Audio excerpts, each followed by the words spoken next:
Bueno, perfecto. Voy compartiendo pantalla. A ver si lo logro. Ahí está.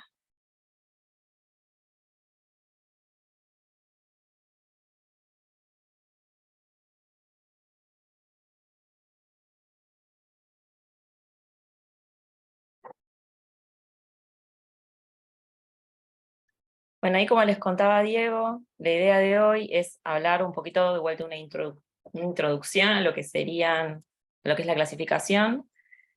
Para eso voy a retomar una de las cosas que contó Diego en la primera clase, creo, que es este taller, digamos, como es un taller introductorio, está enfocado principalmente a lo que es el aprendizaje automático, machine learning clásico, ¿sí? Donde él les mostró que hay como dos categorías, que se puede tratar como supervisado y no supervisado, y dentro de, digamos, el aprendizaje supervisado es donde están estos algoritmos de clasificación y regresión, ¿sí? Entonces, nosotros vamos a arrancar por explicar creo que Diego dijo que por ahí, si a alguien le interesaba, le podíamos compartir en algún taller previo que habíamos hablado un poquito más de regresión. Entonces, ¿cuál es un poquito la diferencia entre estas dos tareas que uno puede tener? En general, la clasificación es como, digamos, algo que uno trata de, exactamente, uno tiene etiquetas, por ejemplo, ustedes tienen, no sé, una base de datos o lo que fuera, que es lo que tiene etiquetas, que podría ser para nosotros que somos químicos, no sé, si bajo ciertos reactivos o algo, si es tóxico o no es tóxico, ¿sí? Si algo es cancerígeno o no es cancerígeno, si algo, o sea, algo que tenga, digamos, como se llaman, variables de tipo categórica, ¿sí? Yo le puedo poner una etiqueta, ¿sí?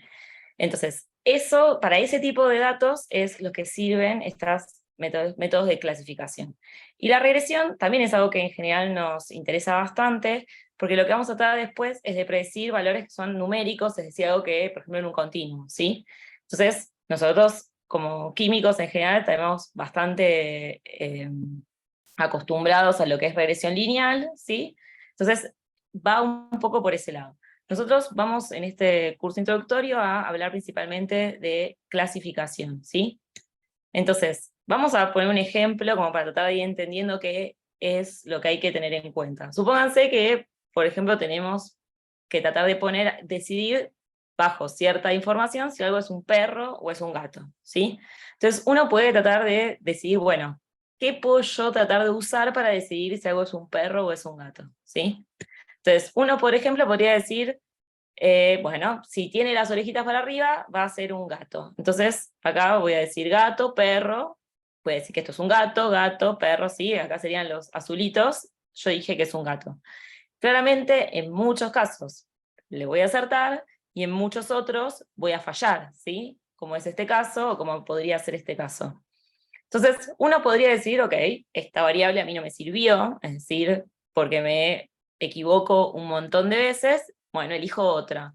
Otra variable podría ser la altura, ¿sí? Bueno, si pasa de cierta altura es un perro y si es más chiquito es un gato.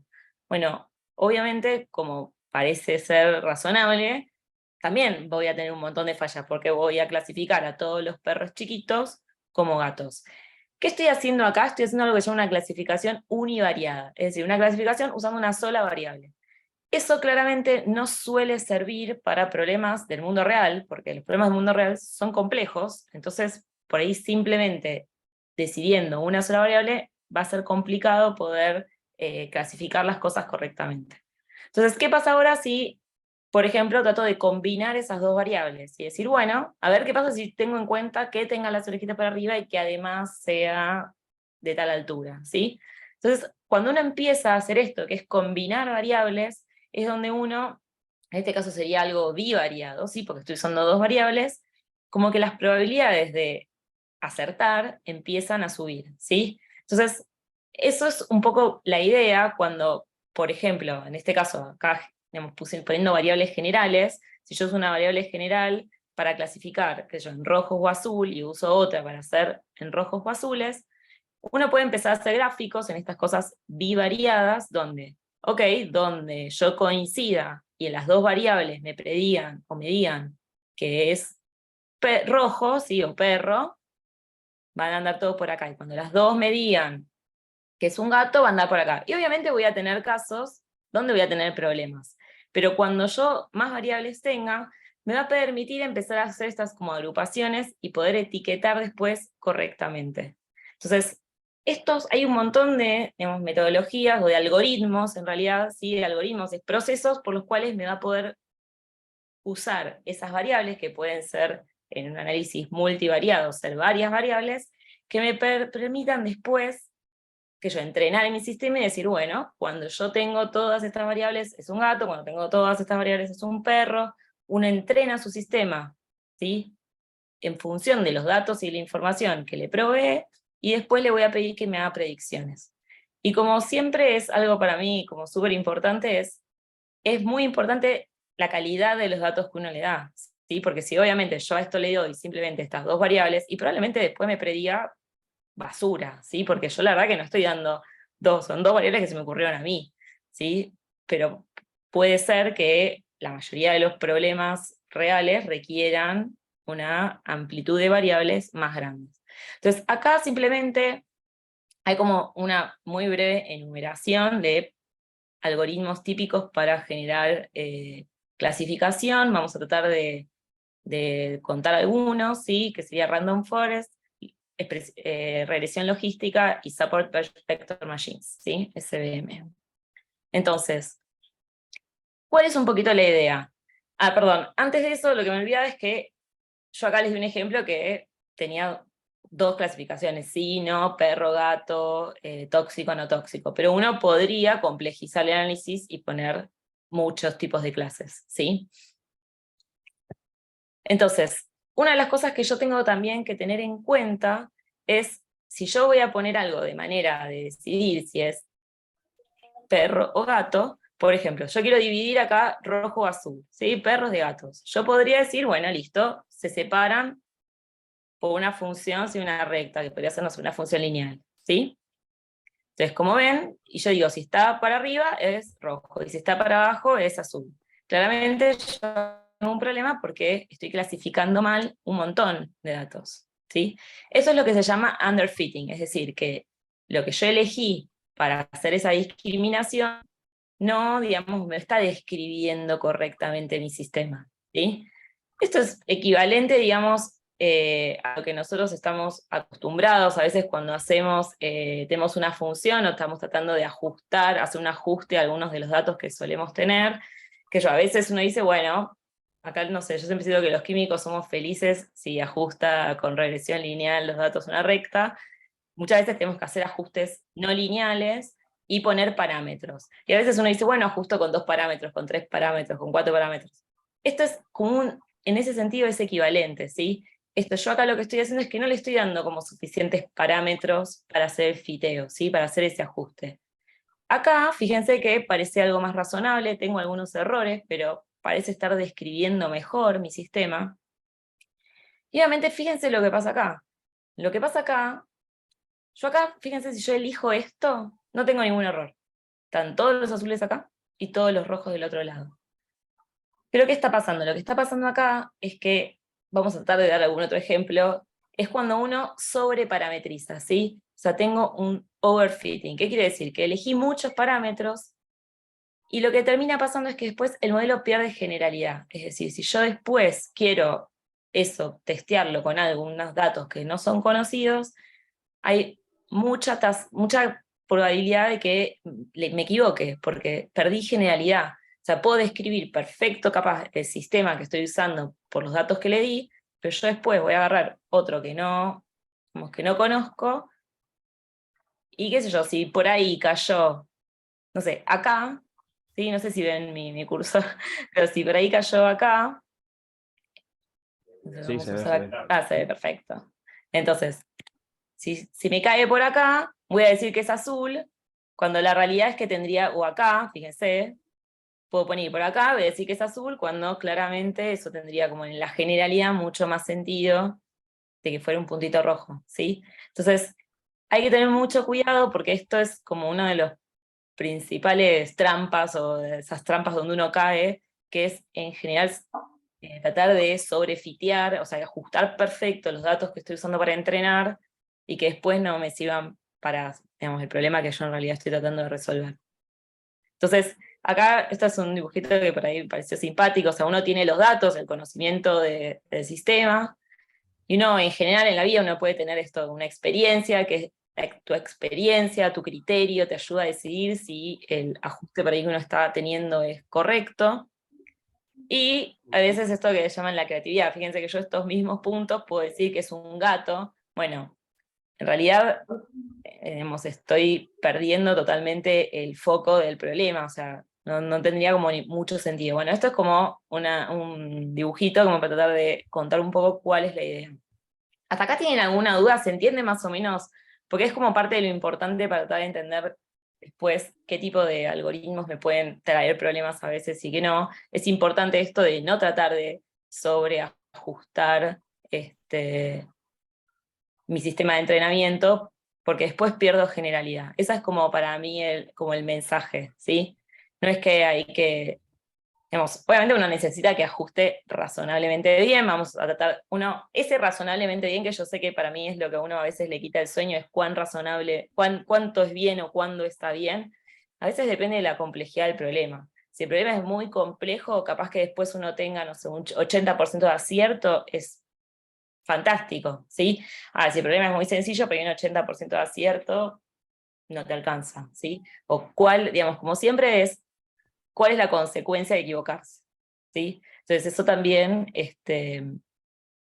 depende de cada problema y no hay como una respuesta cierta de cuál es el número, no hay un número mágico que decís, bueno, si está o predice más de X%, es correcto, ¿sí? Va a depender de qué problema estemos manejando. Entonces, vamos a ver algunos algoritmos de clasificación, ¿sí? En este caso es el árbol de decisión. Los árboles de decisión me parece que es un método de clasificación que es bastante lógico, porque viene la lógica de decir, si ocurre una cosa, va para un lado, y si ocurre, si no, es para el otro. Entonces, por ejemplo, uno podría, si quiere clasificar estas crucecitas y simbolitos, bueno, si una variable es menor que 3,5, lo mando para un lado, si no, no. Entonces, estas son las decisiones, digamos, que hay que ir tomando en cada caso, de manera de, a fin de cuentas, poder clasificar como cruces o ceros cada uno de los datos que uno tiene, ¿sí? Entonces uno puede, usando árboles de decisión, elegir, ¿sí? Por ejemplo, entrenar con los datos que tengo, generar un árbol de decisión que me permita clasificar.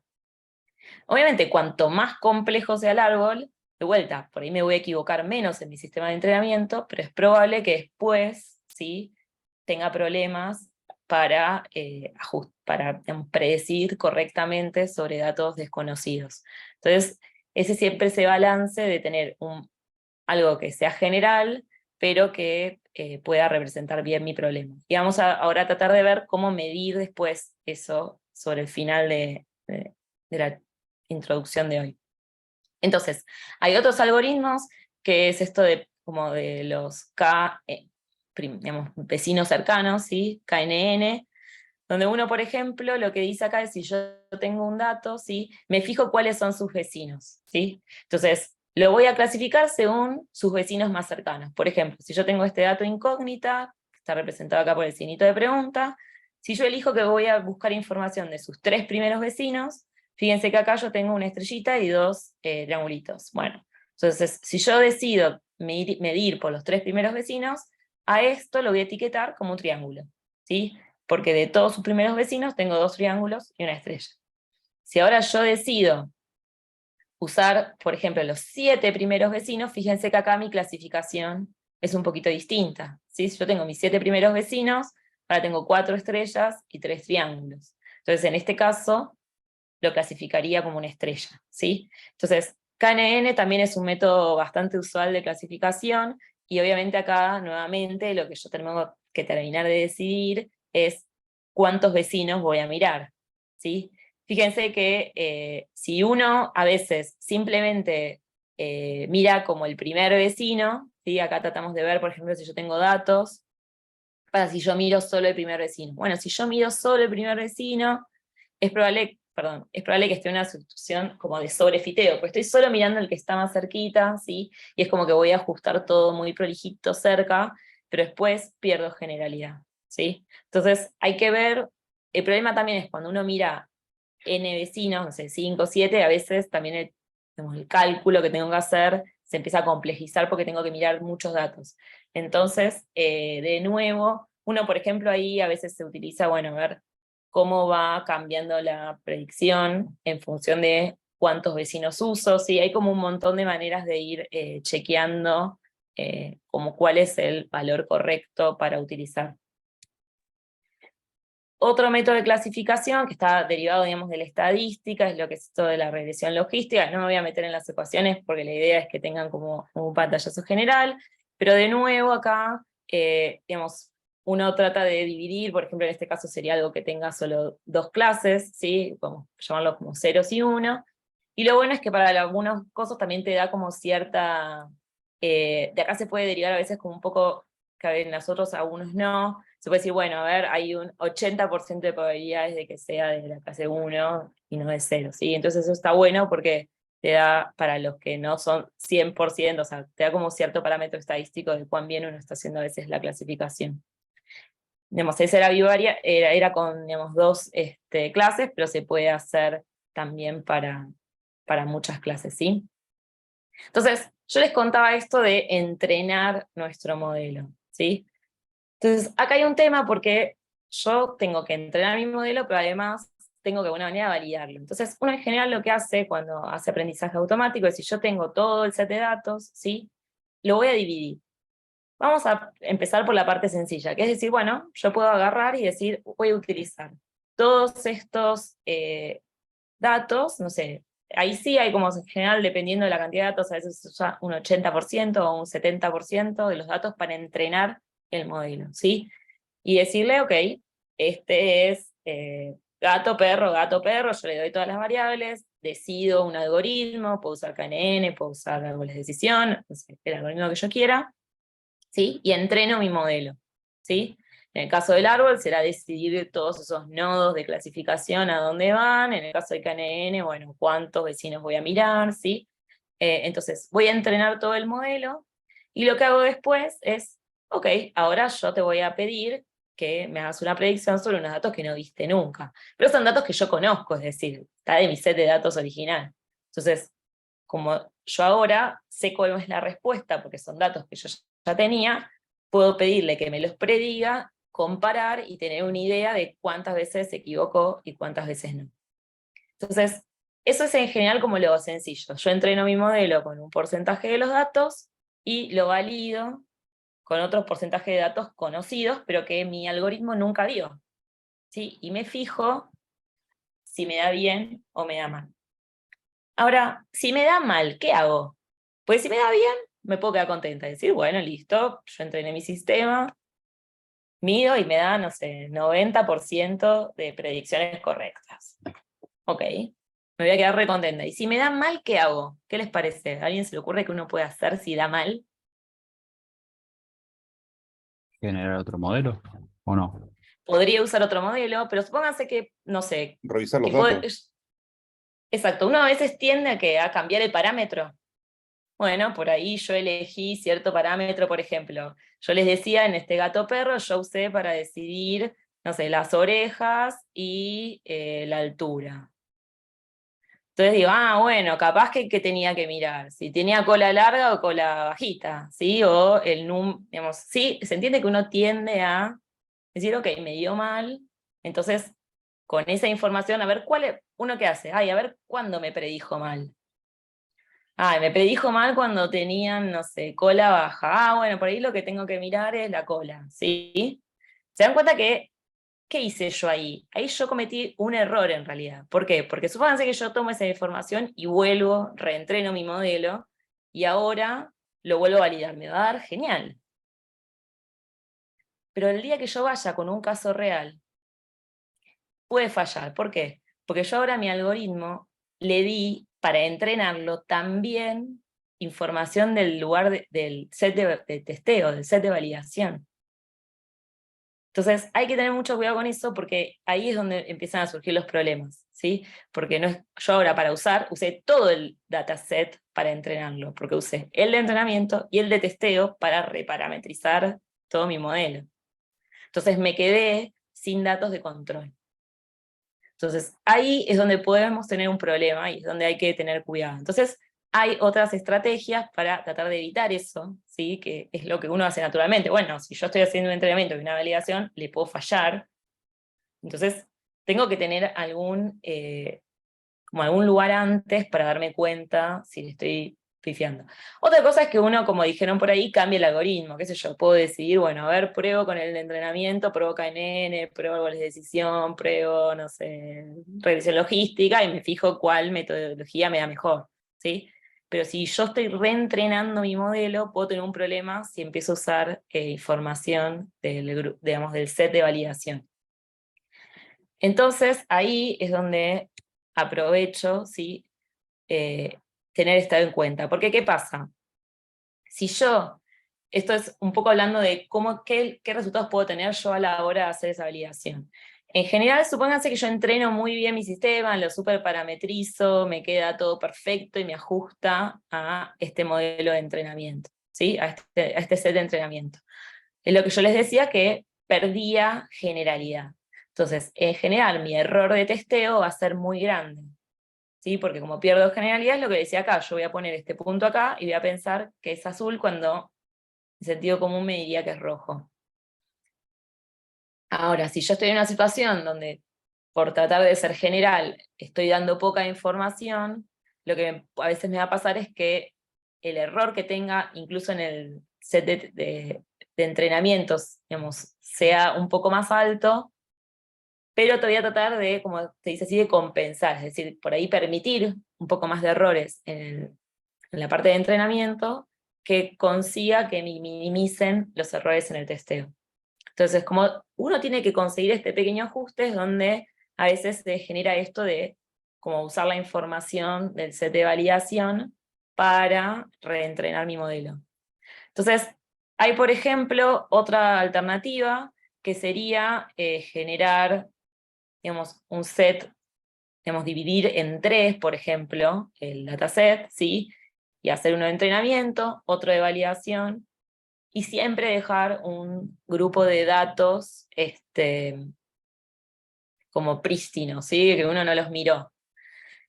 ¿Cuál es el problema de esto? Que podría estar bien, es que, bueno, si yo tengo que hacer esto varias veces, ¿en cuánto tengo que dividir mi set de datos? O sea, como que siempre me tengo que guardar unos datos para que no los mire, y es como que en un momento los voy a terminar usando, entonces, como todo eso a veces genera complicación, porque uno nunca sabe exactamente en dónde parar. Hay una cosa que se está usando bastante, que es este sistema, después Lucio lo va a contar un poquito más, que se llama cross-validation, que lo que vos haces es, bueno, dividís tus datos en entrenamiento y en la parte de testeo o validación, ¿sí?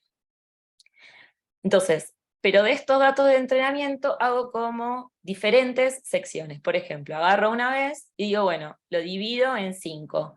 Uso estos 4 para entrenar el modelo y valido con esto. Ahora, ese mismo hago como azarosamente otro tipo de split, donde ahora uso estos 4 para entrenar y este para validar. Y así voy haciendo distintas agrupaciones, ¿sí? Que sean independientes, de manera acá de encontrar los parámetros del modelo que yo tenga. Entonces estoy usando todos estos datos, pero uso como distintos subsets para generar mi entrenamiento, mi validación.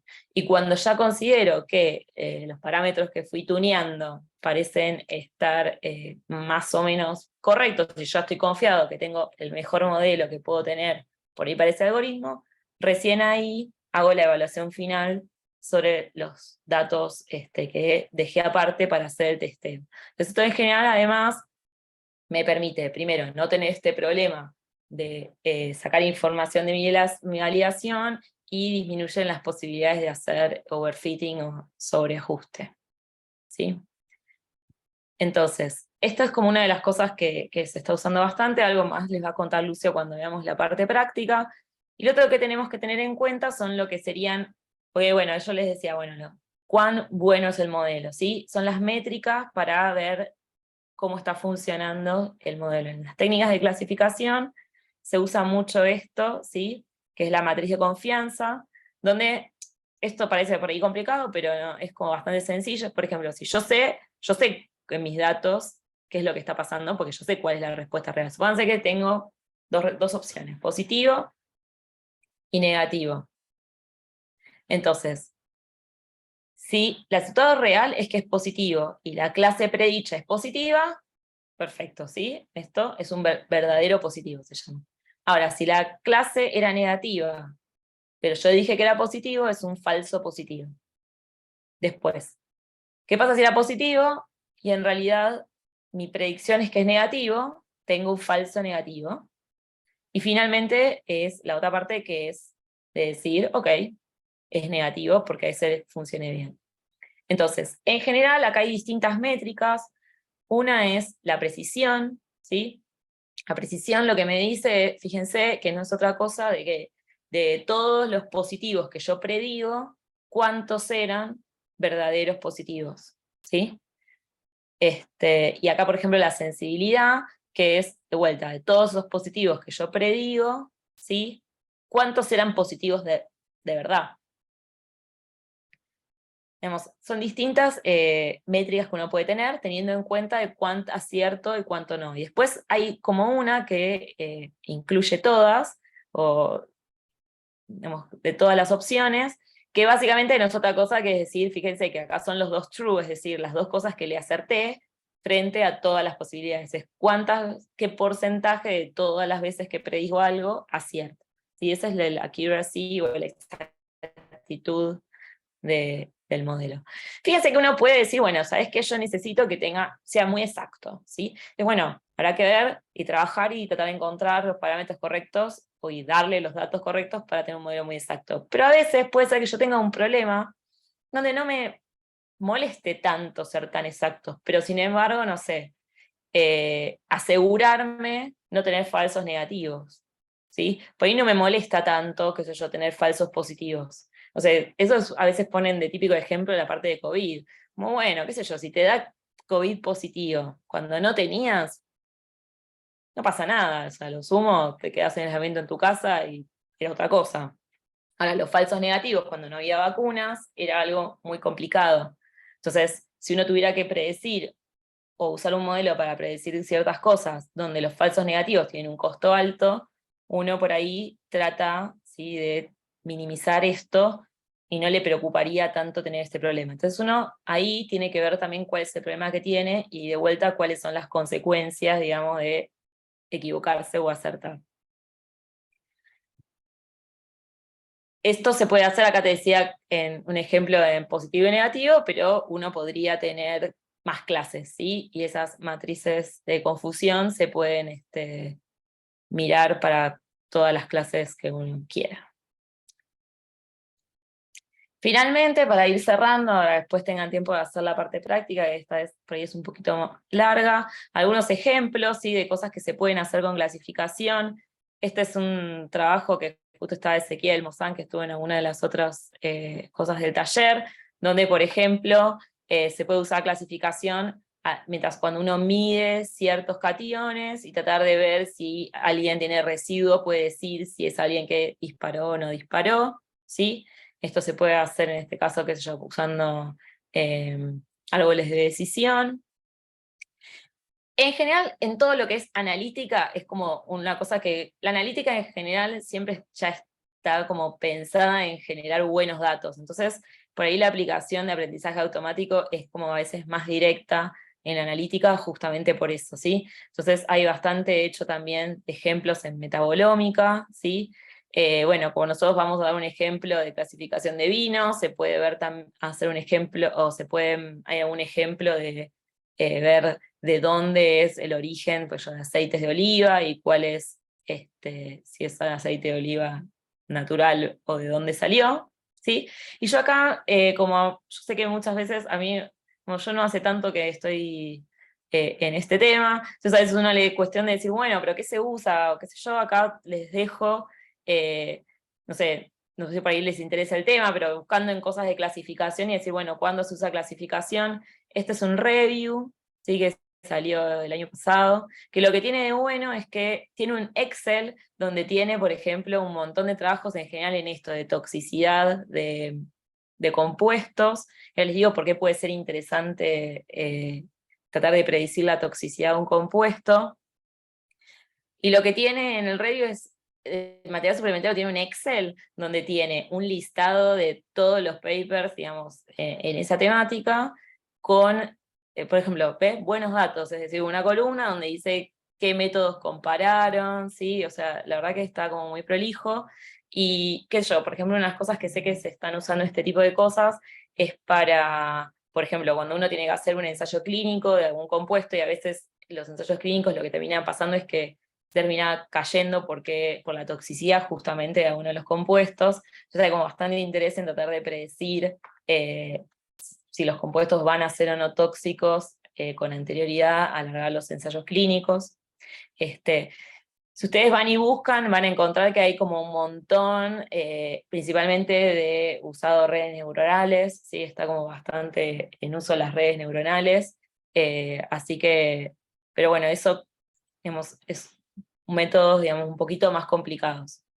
No sé si alguien tiene alguna pregunta con esto más o menos. Yo ya Hola, entiendo. Walter acá. Sí, te escucho.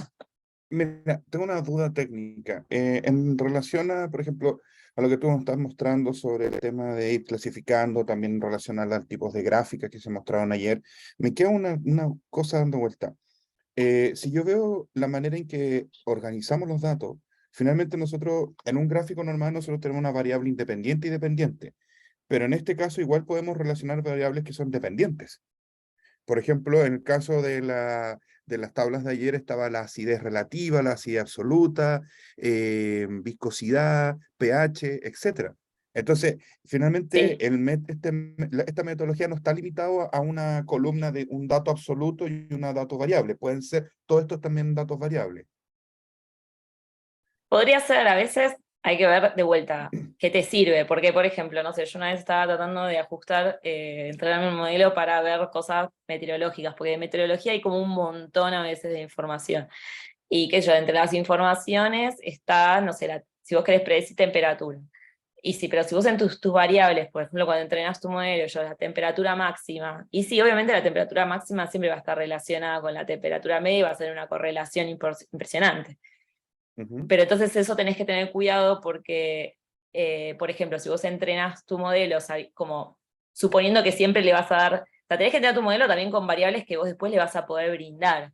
Es decir, esa es para mí la cuestión. Si vos querés predecir la temperatura, no tiene mucho sentido, te digo, pues eso es un error que yo cometí en las primeras cosas que hice, tipo, no tiene mucho sentido, me di cuenta en ese momento, pero meter en el set de entrenamiento la temperatura máxima no tiene mucho sentido, porque yo quiero predecir la temperatura, estoy segura que no tengo información sobre la temperatura máxima, ¿sí? Entonces hay que tener Ya. cuidado cuando uno mira estos datasets así de, como para practicar, que después, a la hora de que yo quiera hacer una predicción, tiene que ser variables que yo después pueda tener para hacer la predicción. Es decir, si yo, por ejemplo, quiero predecir y puedo medir, no sé, por si te hago la humedad, porque soy de la de anterior, o sea, hay que tener un poquito de cuidado con eso. Es decir, si yo después voy a querer medir, no sé, el vino, y voy a poder medir, no sé, el pH o tal cosa, no puedo poner después variables que estén relacionadas con las que yo quiero predecir que no voy a tener la información,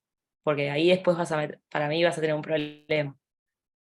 Entonces, finalmente, lo que necesitamos más certeza es la calidad y del tipo de datos, más que si es una variable dependiente o independiente.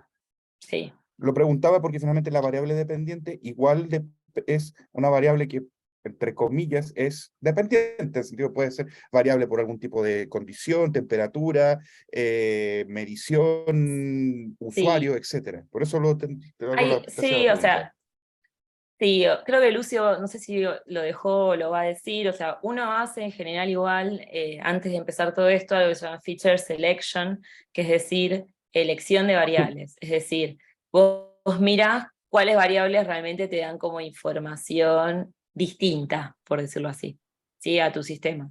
Es decir, si vos tenés dos variables que están muy relacionadas y que no te proveen información adicional, lo más probable es que por ahí no la usás, ¿sí? Hay un hay bastante uso en esto de reducir variables, porque tampoco te sirve en general, tenés un problema si tenés 20 variables. Claro. Como que lo importante es Claro. tener las variables que son significativas para tu problema, ¿sí? Ujú. Entonces hay distintas metodologías de reducción de variables, que puede ser esto de selección de variables, puede ser componentes principales, digamos, hay varias metodologías de reducción de variables. O sea, en general, uno, si vas a poner variables que son, como vos decís, dependientes, tendría que tener algún sentido de que te expliquen algo diferencial de la variable que vos querés predecir. Si no, uno en general no las va a usar, porque, digamos, te consume recursos y puedes tener algún problema. Perfecto, gracias. De nada.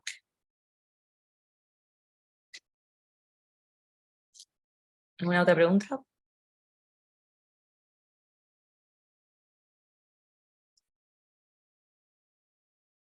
No sé, Lucio, ¿vos querés que hagamos seguir ahora y haces un descansito después? No sé, o si te parece que no es para cortar. No, prefiero darlo todo seguido. Hagamos 10 minutos Bueno, ahora ¿quieres? mejor. Dale, porque es pesado lo tuyo.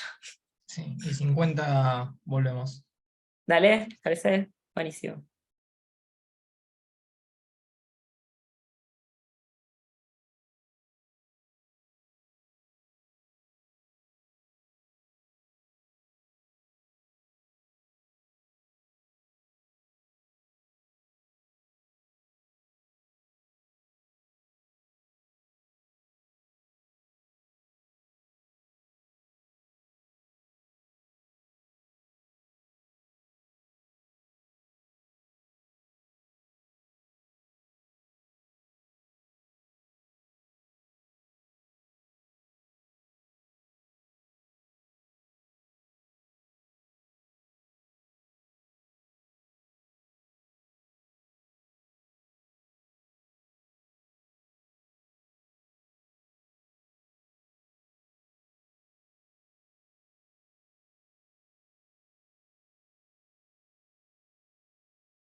Buenas.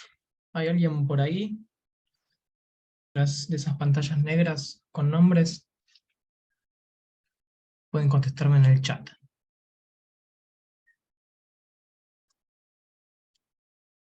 Ok, perfecto. Bueno, voy a compartir pantalla entonces. ¿Se está viendo? Sí, se ve. Ok, buenísimo. ¿El zoom está bien?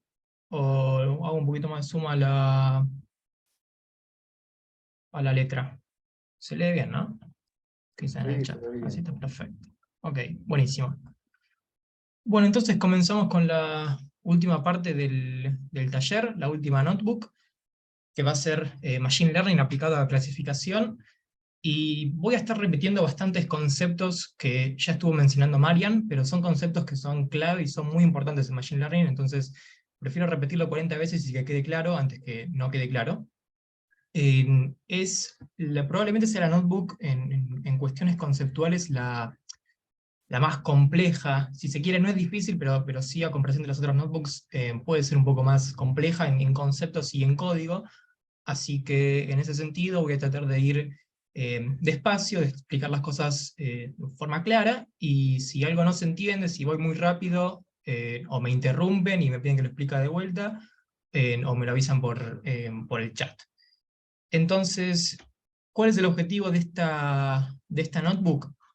Es básicamente desarrollar un flujo de trabajo de cómo aplicar un modelo de Machine Learning. Es decir, no vamos a estar introduciendo los 40.000 algoritmos de Machine Learning que hay, como ustedes vieron recién, árboles de decisión, Support Vector Machines, Random Forest, etc., sino que nos vamos a centrar en uno en particular, que es KNN, que es K vecinos cercanos, y vamos a desarrollar un flujo de trabajo. Entonces, brevemente vamos a primero a introducir un poco cómo es el algoritmo, cómo funciona, de forma muy, muy superficial, sin meternos en álgebra, sin meternos en estadística. Luego vamos a hacer un pretratamiento de datos, creamos el modelo, lo entrenamos, vemos qué tan bien le fue al modelo, y luego vamos a ver algunos métodos para mejorar la performance del modelo si fuera necesario. Entonces, arranquemos. Para explicar KNN vamos a ver este grafiquito de acá que supongo que se va a entender bien. Entonces, imaginemos que tenemos dos variables, ¿no? Y X que en el contexto de nuestro dataset puede ser, por ejemplo, alcohol y pH, o alcohol y azúcar residual. Entonces, hacemos un scatter plot, graficamos todos los puntos, y a su vez a cada punto le asignamos la etiqueta, el label. Es decir, estos puntos, estrellitas rojas, clase A, estos puntos, triangulitos verdes, clase B, son los vinos rojos y blancos, si se quiere, ¿no? Entonces tenemos todos estos puntos. Ahora, agarramos un punto nuevo y lo colocamos entonces en este espacio. Y ahora lo que hacemos es calcular las distancias de este punto nuevo que pusimos con todo el resto de puntos. Es decir, de este con el rojito, de este con este verdito, de este con este otro triangulito, así sucesivamente con todos los puntos. Entonces, a priori hay dos formas de calcular las distancias. Entonces, podemos calcular distancias así rapiditas, la más corta que es la Euclidean, y podemos calcular distancias de tipo Manhattan. El tipo de distancia, que es Manhattan es en L, es más larga. El tipo de distancia es un hiperparámetro del modelo. Entonces, calculamos todas las distancias. Una vez que calculamos todas las distancias, ahora le decimos al modelo, bueno, con estas distancias que calculaste, decime cuáles son los K vecinos más cercanos. Y el K lo voy a elegir yo. Entonces le digo, bueno, decime cuáles son los 3 vecinos más cercanos. Y el modelo me dice, bueno, está el rojo y estos dos verdes. Entonces ahora yo le digo al modelo, bueno, haceme una votación y clasificame a este punto en amarillo. Y el modelo me dice, bueno, mira, en este círculo acá, en este K igual a 3, hay 2 verdes y 1 rojo. Como hay 2 verdes y 1 rojo, los verdes ganan esta votación y este punto pasa a clasificarse como verde. Ahora yo le digo al modelo, por ejemplo, bueno, en vez de K igual a 3, quiero K igual a 7. Bueno, y el modelo me dice, mira, en K igual a 7 hay 3 vecinos verdes, 4 vecinos rojos. Los rojos le ganan la votación a los verdes, y este punto ahora, que antes se clasificaba como verde, pasa a clasificarse como rojo. Entonces, así como la distancia, el tipo de distancia que se calcula es un hiperparámetro, el número de vecinos K es otro parámetro, y evidentemente es un hiperparámetro importante, porque con este ejemplito sencillo, un K igual a 3 me lo clasifica como verde, un K igual a 7 me lo clasifica como rojo.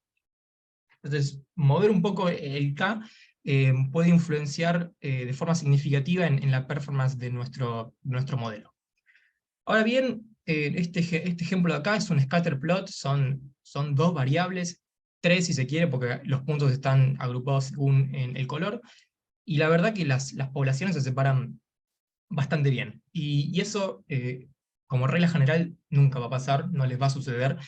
Lo más probable es que no se diferencien bien las poblaciones. Entonces, ¿qué se hace cuando pasa eso? Bueno, el algoritmo agrega una nueva variable. Entonces, bueno, tenemos un espacio tridimensional, quizás con una nueva variable ahora tenemos una mejor separación de variables. Y si no la tenemos, bueno, agregamos otra variable, tenemos 4 variables, y así sucesivamente, 5, 6, 7. Entonces, KNN básicamente considera un espacio multidimensional donde busca mejorar de la mejor manera a estas poblaciones.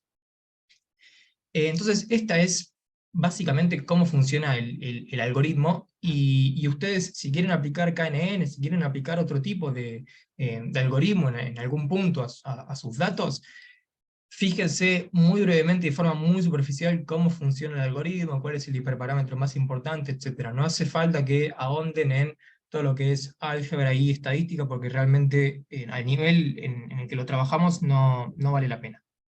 Entonces, evidentemente vamos a importar primero nuestro dataset. Tenemos los vinos rojos, que a los vinos rojos le vamos a poner como variable categórica que toman el valor de 1, y los vinos blancos que le vamos a poner que tomen el valor de 0.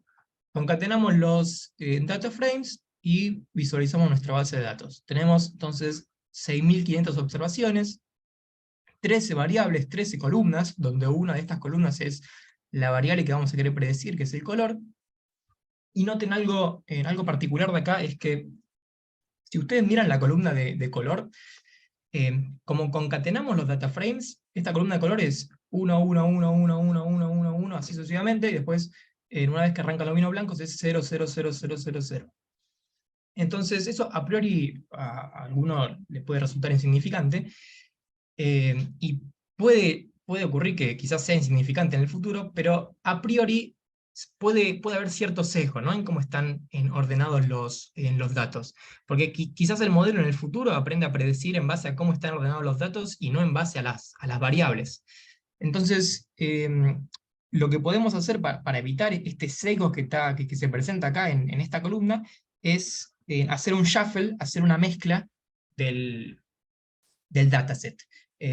Mezclar como mezclar una baraja de cartas. Entonces hacemos un shuffle del dataset y lo desordenamos un poco las filas. Entonces, en lugar de tener 0, 0, 0, 0 acá, vamos a tener 0, 1, 0, 0, 0, y acá también 0, 0, 0, y al final un 1. Entonces tenemos nuestro dataset. Fíjense que también cambian los índices, ¿no? Acá está la fila 3000, acá la 1400, y así, etc. Entonces tenemos ahora los datos desordenados. Puede servir, puede no servir, no está de más hacerlo, y evita tener un posible sesgo en el futuro. Entonces, una pregunta, Lucio. Eso sí. de reordenar los datos, ¿te puede influir en determinado tipo de algoritmo? O sea, ¿depende del algoritmo eso?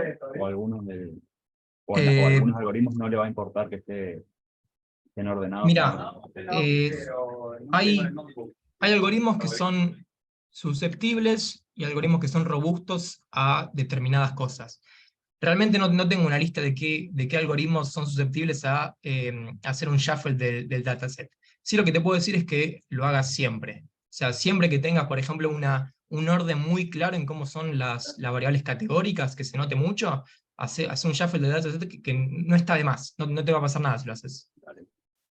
Gracias. No, de nada. Bueno, hicimos el shuffle. Entonces, ahora lo que vamos a hacer es dividir nuestra base de datos en una parte la vamos a utilizar para entrenar, y otra parte la vamos a utilizar para testear. Entonces, ¿por qué hacemos un split entre entrenamiento y entre testeo? ¿Por qué no, por ejemplo, entrenamos el 100% de nuestros datos y después, con lo que aprendió el algoritmo, testeamos en el 100% de nuestros datos?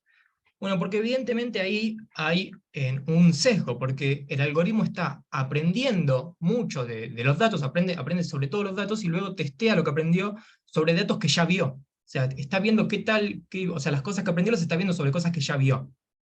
Entonces, eso le va a generar un sesgo y lo que uno busca entonces es entrenar al algoritmo por un lado, con un porcentaje de los datos, y luego testear el algoritmo al final de todo, lo testeamos con datos que el algoritmo no haya visto. De esta manera, como el algoritmo no vio esos datos, entonces yo voy a poder evaluar qué tan bien le fue sobre datos que no vio, y eso me da cierta generalidad en el algoritmo, es decir, que sea robusto, que sea bueno frente a datos nuevos, que es lo que uno busca. Entonces, acá la cantidad de datos que van para entrenar y la cantidad de datos que van para testear es, a priori, es a gusto del consumidor. Nosotros acá tenemos 6.500 observaciones y nos podemos tomar la libertad de un 67% para entrenar y un 33% para testear. Quizás ustedes quieren hacer, no sé, 75-25, 80-20. Es a gusto del consumidor. Entonces, son 3 líneas de códigos. Acá vamos a hacer el train test en Split, que es un módulo que importamos de scikit-learn. Y lo importante acá es que vamos a hacer entonces una división extra, que es cuáles son las variables que el algoritmo va a utilizar para predecir, es decir, cuáles son las variables que yo quiero que el algoritmo aprenda, que quiero que el algoritmo busque patrones, busque tendencias, busque correlaciones, que son mis X, y cuál es la variable que yo quiero que el algoritmo prediga, que en este caso es la columna de color. Entonces la separo, entonces me quedo en las X con todas las columnas que no son la de color, y con la Y la columna que es de color. Y ahora sí, entonces hago el train test split. Y cuando hago el train test split voy a tener unas X para entrenamiento, unas X para testeo, unas Y para entrenar y unas Y para testear. Y acá le especifico entonces que el 33% de mis datos se van a utilizar para testear y lo voy a dejar bajo llave hasta el final de todo. Y otra cosa importante es agregar un random state. ¿Qué es el random state? Es poner random state igual a 42 o cualquier otro tipo de número, un número entero, el que ustedes prefieran, pero colocar un random state implica darle reproducibilidad al modelo. Es decir, que si yo hoy corro esta notebook y después la corro dentro de una semana, la forma en la que se hace el train test split va a ser siempre la misma. Entonces, esto es muy importante, por ejemplo, si ustedes alguna vez leen algún paper y quieren, por ejemplo, reproducir los pasos del paper en una notebook en Python, es importante ver cuál es el random state para que obtengan exactamente los mismos resultados. Entonces siempre acuérdense de colocar un random state igual a cualquier número. Yo pongo 42 por capricho, porque se suele poner 42, pero acá puede ir cualquier número. Entonces, vimos cómo Perdona, funciona. Lucio, Sí, una sí, sí. consulta. Walter acá, gracias. A ver, en ese sentido, si yo estoy dejando todos estos set de parámetros en random, el algoritmo en teoría, si Juanito, Pedrito en diferentes partes del mundo utilizan este mismo algoritmo de random, ellos debiesen obtener el mismo set de resultados, no en Sí, teoría, ¿no? Pero es que sí. al ser random, esa es la duda que me queda, en el sentido de... No, o sea, haz un split, o sea, divide el dataset de forma arbitraria en una parte de entrenamiento y una parte para testeo. Pero si vos le colocas un random state fijo, o sea, lo va a hacer siempre igual. No sé si me Ya, explico. vale. Ya, Entiendo ya, que ya, puede ya. parecer medio contradictorio, pero igual igual lo sigue separando de forma aleatoria, pero lo separa de forma aleatoria siempre Ya. igual. En ese caso, la única manera en que podríamos obtener un resultado diferente sería, por ejemplo, en que entrenáramos con un 80-20 y alguien lo hiciera Sí, 75-25. Ahí sí, correcto. probablemente podríamos obtener algo diferente. Ya, vale, Sí, perfecto. sí. Ok, buenísimo. Em, entonces, repito, breve introducción al algoritmo, importamos nuestro dataset, lo mezclamos un poquito y hacemos el train test split. Hasta ahí, imagino que venimos bien, todos entendieron.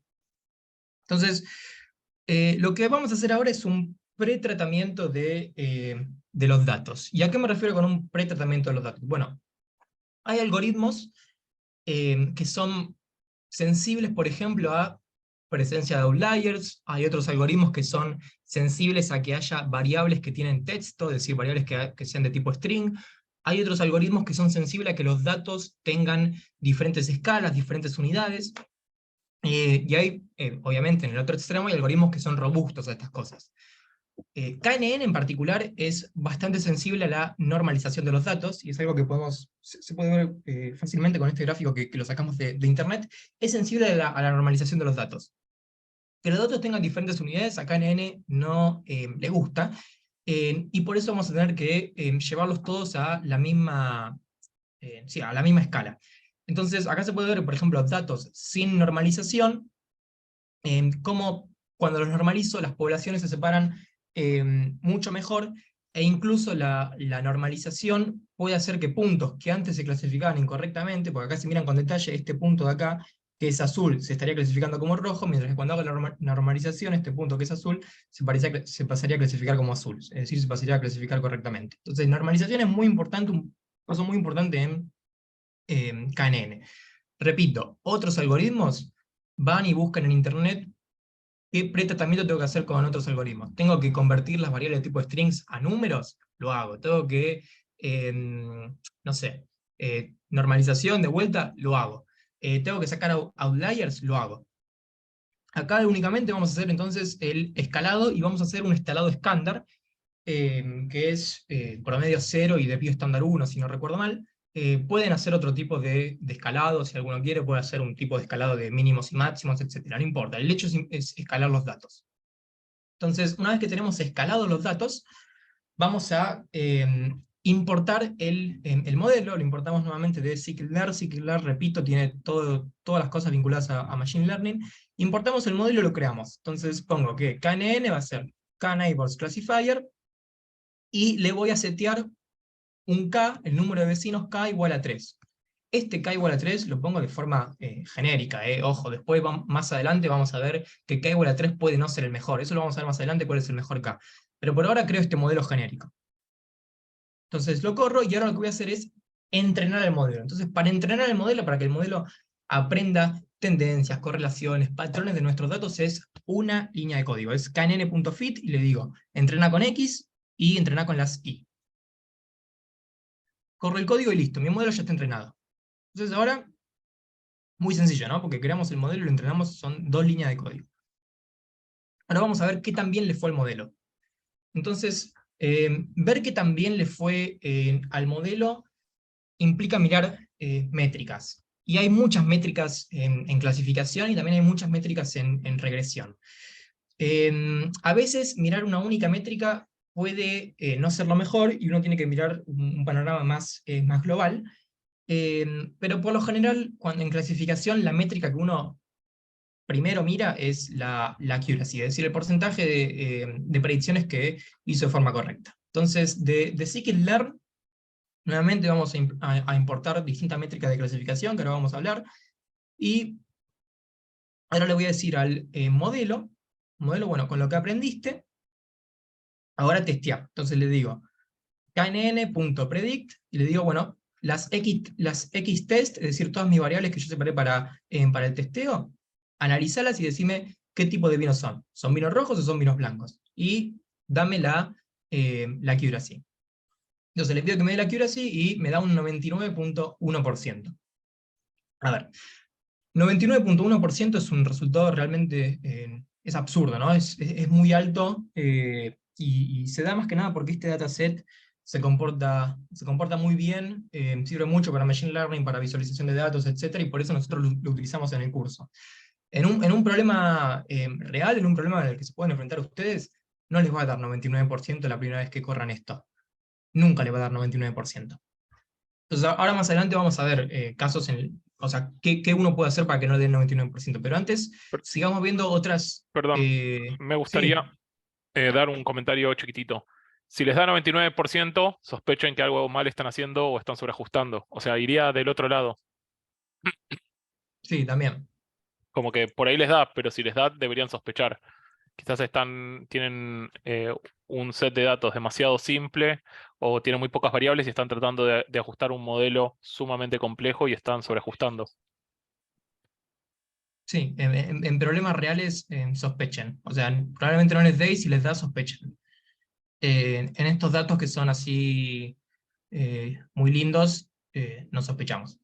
Entonces, sigamos mirando métricas. Esto es la accuracy. Miremos ahora, ya la vieron un poco con Marian, pero vamos a verlo como verlo acá en Python, la matriz de confusión. Entonces, esta es la matriz de confusión. Entonces, acá en estas dos filas, la primera fila son los datos que realmente son 0, segunda fila son datos que realmente son unos, y las columnas son, esta columna de acá son datos que el modelo predijo que eran 0, y esta columna de acá datos que el modelo predijo que eran 1. Entonces, miremos el primer cuadrante, esta, de que tiene 1604 observaciones. Entonces, acá es, las observaciones eran 0 y el modelo predijo que eran 0. Entonces, son observaciones, o sea, pudo predecir bien. Miremos este otro cuadrante, el de la diagonal. Acá, las observaciones eran de tipo 1 y el modelo predijo que eran de tipo 1. Entonces, la suma de los elementos de la diagonal, 1604 más 522, son todas las observaciones correctas. Si miramos la otra diagonal, que tenemos los valores de 8 y 11, son observaciones que el modelo no pudo predecir bien. Acá eran de tipo 1 y el modelo predijo que eran 0, y acá eran de tipo 0 y el modelo predijo que eran de tipo 1. Entonces hay 19 observaciones que el modelo no pudo predecir bien. Y por último, otra métrica que miramos, que son varias métricas en realidad en una sola, es el reporte de clasificación, que también son métricas que vieron con Marian recién. Acá tenemos true negatives, false positives, etc. No voy a ahondar. Son muchas métricas de precisión, recall, NFU, accuracy, etc. Y lo único que hacemos es poner classification report, y-test y predicho, y nos tira todas estas métricas de acá, donde acá uno puede mirar con más detalle cómo se comportan las clases 0 y 1, es decir, precisión en la clase 0, recall en la clase 0, precisión en la clase 1, recall en la clase 1, etc. Entonces, hasta acá vamos bien. ¿Hay alguna duda en el chat? ¿Se viene entendiendo? ¿Voy muy rápido? Me pueden escribir por el chat. ¿Podría subir, por favor, un poquito para el tema del cuadrado del código que hay que escribir? ¿En dónde? De la comparación del verdadero, falso, verdadero, en fin. ¿Este? La de arriba, la de arriba. ¿La Esa es matriz de la parte del confusión? código. Sí, la parte del código. Eso. Eso era. Muchas gracias, que me faltaba escribir una No, parte. de nada. ¿Venimos bien entonces? ¿Se viene entendiendo? ¿O estoy yendo muy rápido? Si no me contestan, sigo. Todo perfecto. Buenísimo. Bueno. Entonces ahora yo les hago una pregunta. Esto dio 99%, ¿no? Es un resultado excelente. ¿Con qué resultado se conformarían ustedes? ¿Se conforman con un 90%? ¿Se conforman con un 80%? ¿Se conforman con un 70%? O sea, si esto hubiera dado 70%, ¿ustedes dicen que le fue bien al modelo? O sea, yo te digo, 7 de cada 10 vinos los está clasificando bien. No está tan mal, ¿no? No parecía estar tan mal 7 de cada 10 vinos que se clasifican correctamente. Seguro lo hacen mejor que un humano, seguro. Bueno, hay que tener cuidado con eso, porque hay una cosa de la que yo no hablé todavía, y es qué tan balanceado está el dataset. Entonces, en ningún momento yo dije de si había más observaciones de vinos rojos o si había más observaciones de vinos blancos. Yo no dije que fueran 50-50. Entonces, para eso, para darnos cuenta entonces si nuestro modelo está haciendo las cosas bien o si está haciendo las cosas mal, miremos lo que se conoce como clasificadores tontos o dummy classifiers. Entonces, ¿qué es un dummy classifier? Como su traducción lo indica, es un clasificador tonto. ¿Y cómo va a clasificar? Va a clasificar en base a algo, en base a un parámetro, repito, tonto, y el parámetro tonto puede ser que adivine, es decir, que le asigne, por ejemplo, una X probabilidad a cada clase, o que prediga siempre la misma clase. En particular, este dummy classifier que yo voy a crear acá, es un clasificador tonto que predice la clase que es más frecuente, la que sucede más veces. Entonces este clasificador tonto me da una accuracy del 75%. Es decir, un clasificador totalmente inútil me está dando una accuracy del 75%. ¿Por qué me da una accuracy tan alta? Bueno, porque si yo miro qué tan balanceado está mi dataset, voy a encontrar que hay un 75% de los finos que son rojos, es decir, que son de tipo 0. Y el resto son de tipo 1. Es decir, el dataset no está balanceado. Entonces, como el dataset no está balanceado, ojo, miren bien las métricas, porque a veces las métricas pueden ser mentirosas, a veces una accuracy del 80% o del 75% puede parecer buena, pero quizás no es tan buena. Quizás mi modelo está prediciendo siempre la misma clase. O sea, hay que tener cuidado con eso. Entonces, ahora vamos a suponer, vamos a delirar juntos y vamos a decir que el modelo no dio 99%, dio, no sé, 70-80%. Y uno de ustedes me dice, bueno, Lucio, yo quiero mejorar mi modelo, quiero mejorar su performance, quiero aumentar la accuracy, quiero hacer algo porque no me gusta 70-80%. ¿Qué puedo hacer? Bueno, vamos a ver algunas cosas que se pueden hacer para mejorar la performance del modelo. Punto, o sea, paréntesis, si el modelo da muy mal, chequeen la calidad y cantidad de sus datos. Ese, por lo general, es el problema principal. Pero si el modelo da más o menos bien y ustedes quieren que dé un poquito mejor, vamos a ver entonces un par de técnicas, un par, las más utilizadas quizás, no todas, evidentemente, porque esto es un taller introductorio. Entonces, la primera de ellas es en Feature Selection. Entonces, ¿en qué se basa este método? Bueno, se basa en seleccionar las variables que sean más importantes para nuestros datos. ¿Y a qué me refiero con más importantes? Bueno, son las variables que, si se quiere, aportan mayor información. Entonces, uno a priori podría, o sea, cuando está construyendo una base de datos, podría decir, mira, yo mis observaciones la quiero describir muy bien, pero muy bien, o sea, una observación la voy a describir con 20 variables porque le quiero dar mucha información a mi base de datos, a mi modelo, y para que prediga muy bien. Bueno, ojo, porque eso quizás puede perjudicar al modelo. ¿Por qué puede perjudicar al modelo? Porque introducir muchas variables puede dar lugar a ruido, puede dar lugar a correlación espuria, y en ese sentido hay que eliminarlas. Entonces, para ver cuáles son las variables, por poner un ejemplo, ¿no? Vamos a suponer que hay dos variables que tienen un coeficiente de correlación de Pearson igual a 1. Si las dos variables tienen un coeficiente de correlación de Pearson igual a 1, que es decir, que difieren en una constante multiplicativa, es porque las dos variables están aportando la misma información. Entonces yo no quiero que dos variables me aporten la misma información. Quiero tener muchas variables y que cada variable me aporte diferente tipo de información. Entonces, para seleccionar variables hay diferentes métodos. Nosotros vamos a ver ahora un método que se llama Select-K-Best, que se basa en realizar test estadísticos. Entonces, básicamente realiza test estadísticos entre las variables, y no vamos a profundizar. Realiza test estadísticos y punto, y lo que hace es devolverte un score. Entonces, en función del score, yo este código lo voy a correr, no me voy a tener mucho en el código, no es muy importante. En función de este score, las variables que tengan un mayor score son las variables más importantes. Entonces, así rápidamente podemos ver que dióxido de sulfuro total, muy importante, acidez volátil muy importante, cloruros muy importante, etc. Y si nos vamos abajo de todo, tenemos que alcohol, calidad y ácido cítrico parecen que no son tan importantes. Uno acá me podría decir, bueno, pH tampoco pareciera ser muy importante. Bueno, ahí, repito, es a gusto del consumidor las variables que uno decide sacar.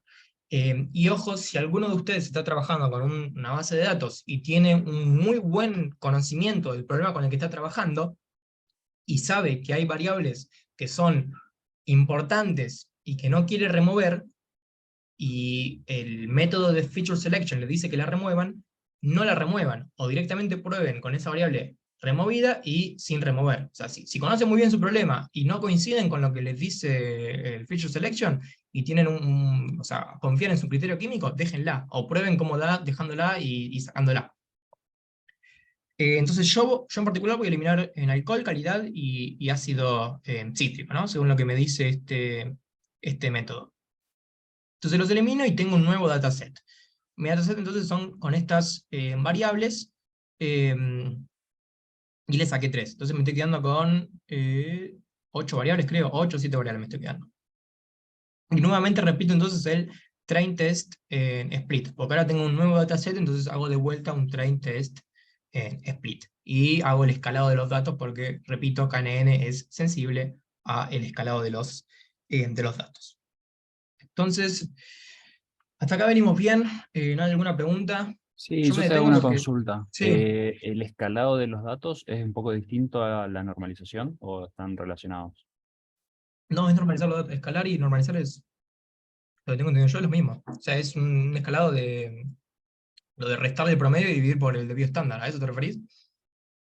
No, no sé, porque vos antes hablaste de normalizar. Sí, sí, los uso como Ahora estás sinónimo diciendo yo. algo de escalar. ¿Qué sería escalar en este caso? No, llevarlos todos a una escala parecida, o sea, que estén Ah, todos en. O está bien. sea, Bueno, yo entonces los uso como, más como o menos parecido al sinónimos. otro. Bueno, está, gracias. Ok. Bueno, nos vamos a detener ahora en validation sets.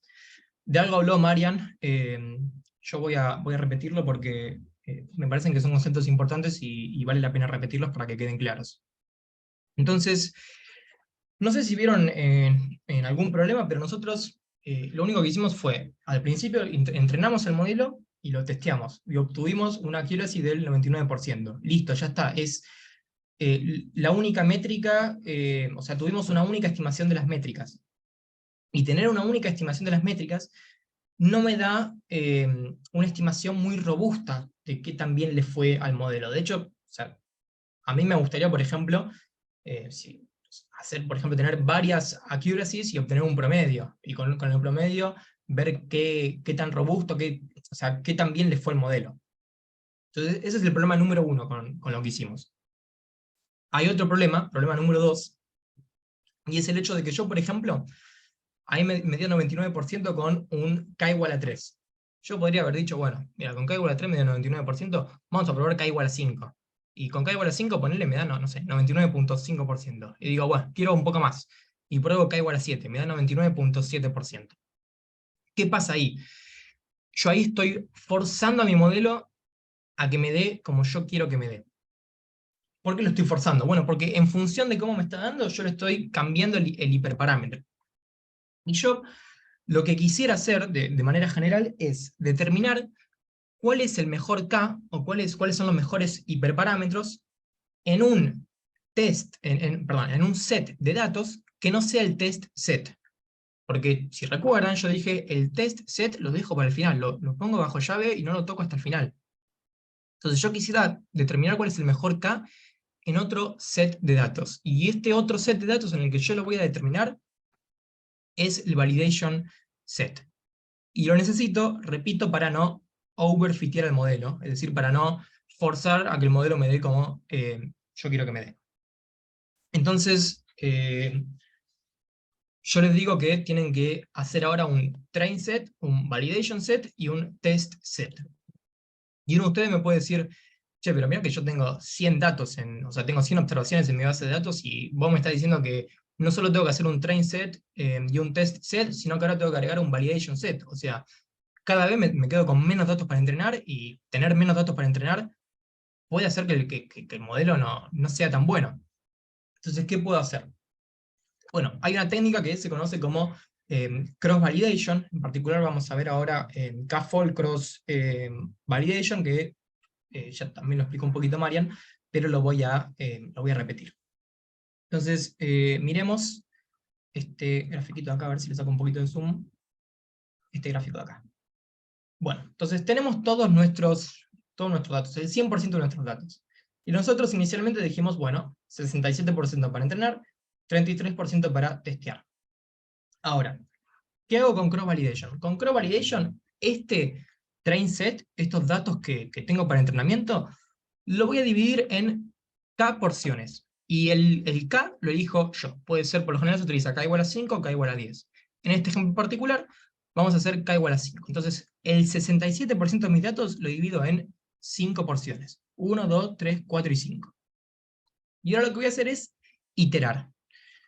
¿Cómo voy a iterar? Bueno, una porción, el fold 1, lo voy a separar para testear. Y voy a entrenar con 2, 3, 4 y 5. Entonces, entreno con 2, 3, 4 y 5, veo cómo le fue con 1, es decir, testeo en 1. Iteración número 2. Entreno con 1, 3, 4 y 5, veo cómo le fue con el 2. Iteración 3, entreno con 1, 2, 4 y 5, veo cómo le fue con el 3. Así sucesivamente. Entonces, si se dan cuenta, en algún punto de todas estas iteraciones, todos los datos de entrenamiento pasaron por la parte de entrenamiento y pasaron por la parte de testeo. ¿Por qué? Porque si miran la diagonal, fold 1, 2, 3, 4 y 5, que hacen el total de los datos, en algún punto fueron usados para entrenamiento. Y si miran también acá 2, 3, 4 y 5, después acá en el split 2 hay un 1, entonces 1, 2, 3, 4 y 5 fueron usados todos para entrenamiento. Es decir, haciendo cross-validation, todos los datos se utilizan para entrenamiento y todos los datos se utilizan para validar. Es decir, en algún punto todos se utilizan. ¿Esto se entendió? Porque esto es bastante importante. Así que si alguno me puede poner en el chat que se entendió, o me puede contestar, se lo Sí, agradecería. bien. Buenísimo. Entonces, repito, entreno con 2, 3, 4 y 5, testeo con 1, y haciendo estas iteraciones, miro cuáles son mis mejores hiperparámetros. Bueno, una vez que tengo los mejores hiperparámetros, reentreno el modelo y veo cómo le fue con el test set. Pero eso va al final. Hagamos ahora cross-validation. Entonces, importamos nuevamente de scikit-learn cross-validation y le pasamos que quiero que haga cross-validation con KNN, que entonces utilice mi dataset, que era el dataset que obtuvimos nuevo con la selección de las variables más importantes, y que haga entonces 5 folds, cb igual a 5. Y también voy a querer que me devuelva el train score. ¿Qué es o sea, voy a correr esto. ¿Qué es el train score? Bueno, el train score es entrene con 2, 3, 4 y 5, testeo con 2, 3, 4 y 5. Entrené con 1, 3, 4 y 5, testeo en 1, 3, 4 y 5. Entonces, acá tenemos dos cosas para mirar, dos filas. Test score, que es cómo le fue en los validation sets, es decir, entreno con 2, 3, 4 y 5, veo cómo le fue en 1, y train score, que es cómo le fue entonces en entreno con 2, 3, 4 y 5, veo cómo le fue en 2, 3, 4 y 5.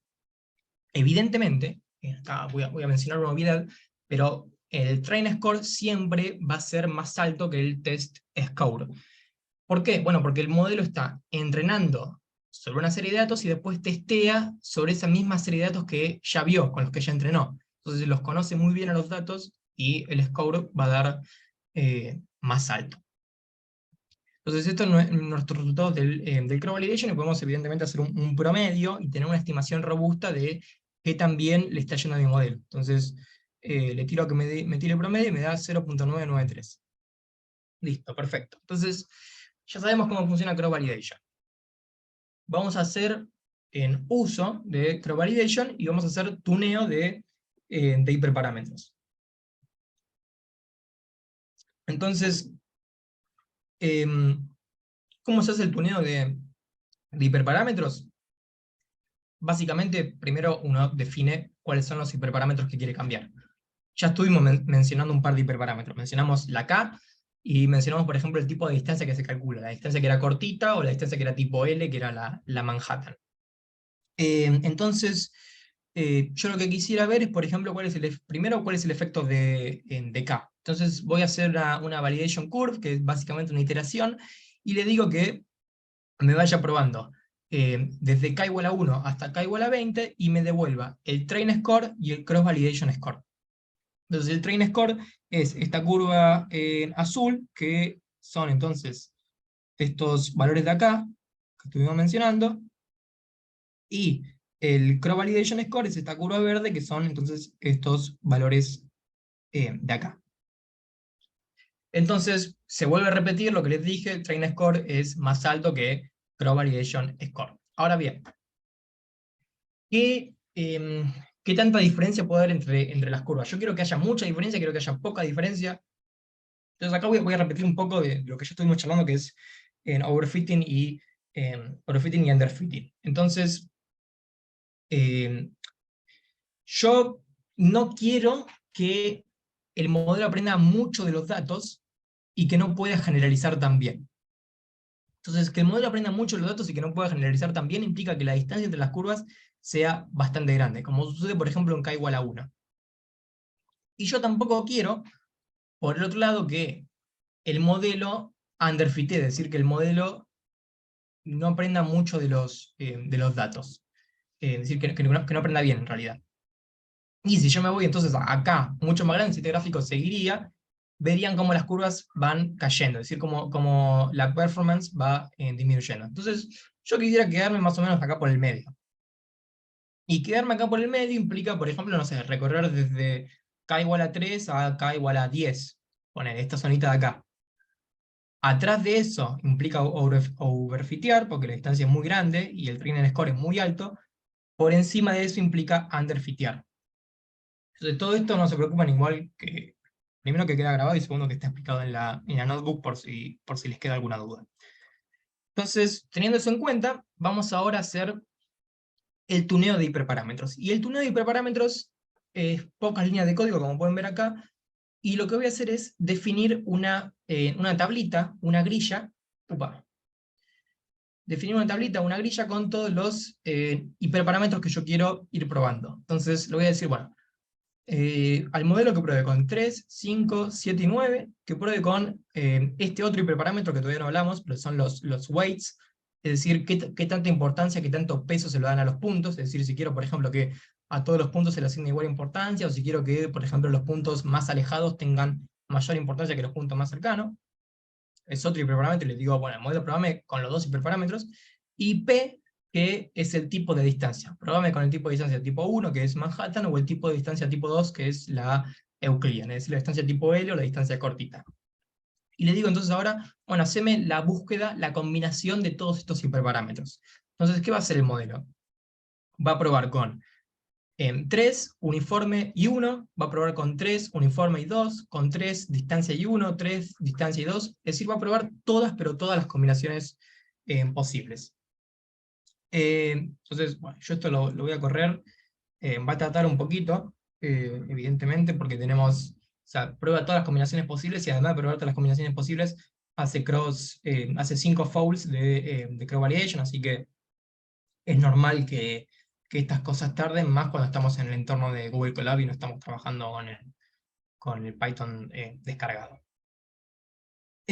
Así que lo que voy a hacer, bueno, ya corrió. Lo que voy a hacer ahora es, bueno, devuélveme cuáles son los resultados, devuélveme cómo fueron las métricas para cada combinación de hiperparámetros. Y yo en particular le voy a decir, si ven acá esta línea de código, le voy a decir, ordename los valores y ordenámelos en función del ranking, es decir, del mejor al peor. Y además de ordenármelos del mejor al peor, muéstrame el top 3, muéstrame los mejores 3. Entonces me fijo y obtengo toda esta tabla de acá que tienen un montón de variables. Hay algunos que son poco importantes, pero lo importante es que el mejor de todos es este de acá, con k igual a 5, tipo de distancia de tipo 1, que es la Manhattan, y el peso para los puntos es distancia, es decir, le asigna más peso a los puntos que están más lejos. Entonces, y bueno, después tenemos el segundo mejor es 7, 1 de distancia, el tercer mejor 3, 1 de distancia, etc.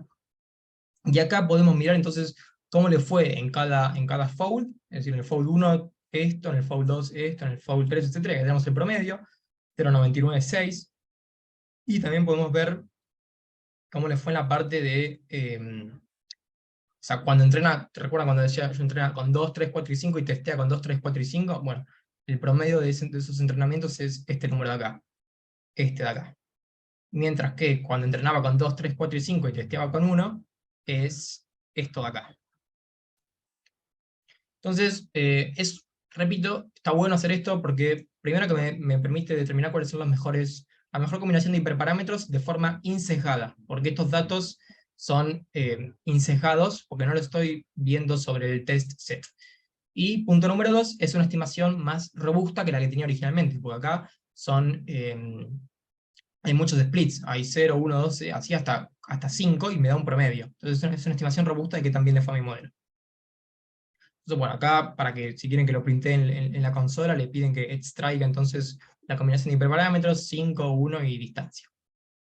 Ahora bien, lo que vamos a hacer ahora es un poco cualitativo, pero quizás alguno se quedó con la duda de, yo mostré inicialmente cómo funcionaba KNN, ¿no? Si recuerdan, yo, a ver, voy para arriba de todo, le mostré este plot de acá, un eje Y, un eje X, grafiqué todos los puntitos, expliqué cómo funcionaba básicamente, y les dije que, bueno, esto por lo general ustedes no lo van a poder visualizar tan claramente porque los datos no se suelen comportar tan bien.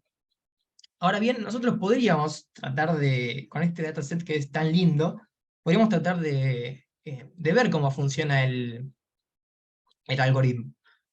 Cómo se trazan esos límites de decisión para separar a las poblaciones. Entonces, para eso lo primero que vamos a hacer es un pair plot, que este pair plot lo vieron en la clase anterior, en la Notebook 2, y vamos a decirle que los puntos me los agrupe en función del color. Noten que acá le pongo hue igual a hue, que es una redundancia, pero bueno, porque esta variable, la variable de nuestra columna, justo la llamamos hue.